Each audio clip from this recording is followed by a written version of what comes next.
ನಮಸ್ಕಾರ ಸ್ನೇಹಿತರೆ, ಭಕ್ತಿ ವೈಭವ ಯೂಟ್ಯೂಬ್ ಚಾನಲ್ಗೆ ತಮಗೆಲ್ಲರಿಗೂ ಸುಸ್ವಾಗತ. ಸ್ನೇಹಿತರೆ, ಇಂದಿನ ವಿಡಿಯೋದಲ್ಲಿ ನಾವು ಸ್ವಸ್ತಿಕನ ಬಾಗಿಲಿನ ಮೇಲೆ ಹಾಕುವುದರ ಪ್ರಯೋಜನ ಏನು, ಹಾಗೆ ಈ ತಪ್ಪನ್ನು ಮಾಡಬೇಡಿ. ಸ್ವಸ್ತಿಕನ ಹಾಕಿದ ಮೇಲೆ ಈ ತಪ್ಪನ್ನು ಕೂಡ ಮಾಡಬೇಡಿ. ಈ ತಪ್ಪನ್ನು ಮಾಡಿದ್ರೆ ಕಷ್ಟ ಎಂದಿಗೂ ತಪ್ಪಿದ್ದಲ್ಲ. ಹಾಗೆ ಸ್ವಸ್ತಿಕನ ಹಾಕೋದ್ರಿಂದ ಲಾಭನೂ ಇದೆ. ಬಾಗಿಲ ಮೇಲೆ ಸ್ವಸ್ತಿಕನ ಹಾಕುವುದರ ಮೂಲಕ ನೀವು ನಿಮ್ಮ ಮನೆಯಲ್ಲಿನ ಸಮೃದ್ಧಿಯನ್ನು ಹೆಚ್ಚಿಸಿಕೊಳ್ಳಬಹುದು. ಹೇಗೆ ಅಂತ ವಿಡಿಯೋ ಮೂಲಕ ತಿಳ್ಕೊಳ್ಳೋದಕ್ಕಿಂತ ಮುಂಚೆ ದಯವಿಟ್ಟು ಚಾನಲನ್ನು ಸಬ್ಸ್ಕ್ರೈಬ್ ಮಾಡ್ಕೊಳ್ಳಿ. ವಿಡಿಯೋ ಇಷ್ಟ ಆಯಿತು ಅಂದರೆ ವಿಡಿಯೋಗೆ ಲೈಕ್ ಮಾಡಿ, ಶೇರ್ ಮಾಡಿ, ಕಮೆಂಟ್ ಮಾಡಿ. ಕಮೆಂಟ್ ಬಾಕ್ಸ್ನಲ್ಲಿ ಓಂ ಶ್ರೀ ಮಹಾಲಕ್ಷ್ಮಿಯೇ ನಮಃ ಎಂದು ಕಮೆಂಟ್ ಮಾಡಿ. ಸ್ನೇಹಿತರೆ, ಸ್ವಸ್ತಿಕ್ ಎಂಬುದು ಒಂದು ಶುಭಕರ ಅಥವಾ ಮಂಗಳಕರ ಚಿಹ್ನೆ ಅಂತಲೇ ಹೇಳ್ಬೋದು.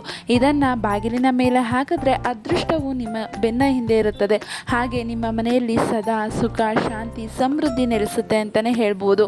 ಸ್ವಸ್ತಿಕ್ ಅಂತ ಅರ್ಥ ಬಂದರೆ ಸ್ವ ಅಂತ ಅಂದರೆ ಅಸ್ಥಿ, ಹಾಗೆ ಸ್ತಿಕ್ ಅಂದರೆ ಇರುವುದು ಅಂತ, ಅಂದರೆ ಶುಭಕರವಾಗಿರುವುದು ಅಥವಾ ಕ್ಷೇಮವಾಗಿರುವುದು ಅಂತಲೇ ಅರ್ಥ. ಸ್ವಸ್ತಿಕನ್ನು ಅನೇಕ ಮನೆಯಲ್ಲಿ ಕೆಲವರು ಬಾಗಿಲ ಮೇಲೆ ಹಾಕ್ತಾರೆ.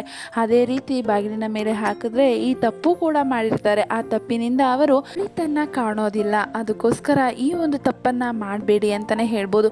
ಮೊದಲನೇದಾಗಿ ಸ್ವಸ್ತಿಕನ್ನು ಹಾಕುವ ದಿನ ಯಾವುದು ಅಂದರೆ ಶುಕ್ರವಾರ ಅಥವಾ ಶನಿವಾರ ನೀವು ಬಾಗಿಲಿನ ಮೇಲೆ ಸ್ವಸ್ತಿಕನ್ನು ಹಾಕಬಹುದು.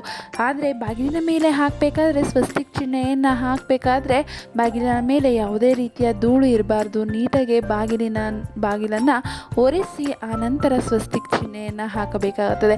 ಸ್ವಸ್ತಿಕ್ ಚಿಹ್ನೆಯನ್ನು ಯಾವುದರಲ್ಲಿ ಹಾಕಬೇಕಪ್ಪ ಅಂತ ಅಂದರೆ ಕುಂಕುಮದಲ್ಲಿ ಅಥವಾ ಅರಿಶಿಣದಲ್ಲಿ ನೀವು ಸ್ವಸ್ತಿಕ್ ಚಿಹ್ನೆಯನ್ನು ಬಾಗಿಲಿನ ಮೇಲೆ ಹಾಕಿದ್ರೆ ಅತ್ಯಂತ ಶುಭಕರ ಅಂತಲೇ ಹೇಳ್ಬೋದು.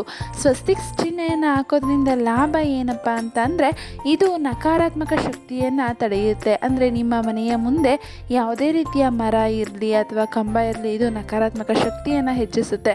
ಅದಕ್ಕೋಸ್ಕರ ಬಾಗಿಲಿನ ಮೇಲೆ ಸ್ವಸ್ತಿಕ್ ಚಿಹ್ನೆಯನ್ನು ಹಾಕಿದ್ರೆ ಯಾವುದೇ ರೀತಿಯ ನಕಾರಾತ್ಮಕ ಶಕ್ತಿಯು ನಮ್ಮ ಬಳಿ ಸುಳಿಯೋದಿಲ್ಲ.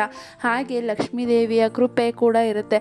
ಸ್ವಸ್ತಿಕ್ ಚಿಹ್ನೆಯನ್ನು ಗಣೇಶನ ಒಂದು ಅಸ್ತ್ರ ಅಂತಲೂ ಕೂಡ ಹೇಳ್ಬೋದು. ಅಂದರೆ ನಮ್ಮ ಮೇಲೆ ಯಾವುದೇ ರೀತಿಯ ಕೆಟ್ಟ ದೃಷ್ಟಿ ಬೀಳೋದಿಲ್ಲ. ಮನೆಯವರ ಮೇಲೆ, ಮನೆಗೆ ಯಾವುದೇ ರೀತಿಯ ಕೆಟ್ಟ ದೃಷ್ಟಿ ಬೀಳಬಾರದು ಅಂದರೆ ಬಾಗಿಲಿನ ಮೇಲೆ ಸ್ವಸ್ತಿಕ್ ಚಿಹ್ನೆಯನ್ನು ಹಾಕ್ಬೋದು. ಈ ಒಂದು ಸ್ವಸ್ತಿಕ್ ಚಿಹ್ನೆಯನ್ನು ಹಾಕಿದ ಮೇಲೆ ಈ ತಪ್ಪನ್ನು ಮಾಡಬೇಡಿ. ಅಂದರೆ ಮನೆಯ ಅಕ್ಕಪಕ್ಕ ಅಥವಾ ಸ್ವಸ್ತಿಕ್ ಚಿಹ್ನೆ ಹಾಕಿದ ಮೇಲೆ ಮನೆ ಹತ್ರ ಅತಿ ಹೆಚ್ಚು ಚಪ್ಪಲಿಗಳು ಅಥವಾ ಶೂಸ್ಗಳನ್ನು ಬಿಡಬಾರ್ದು.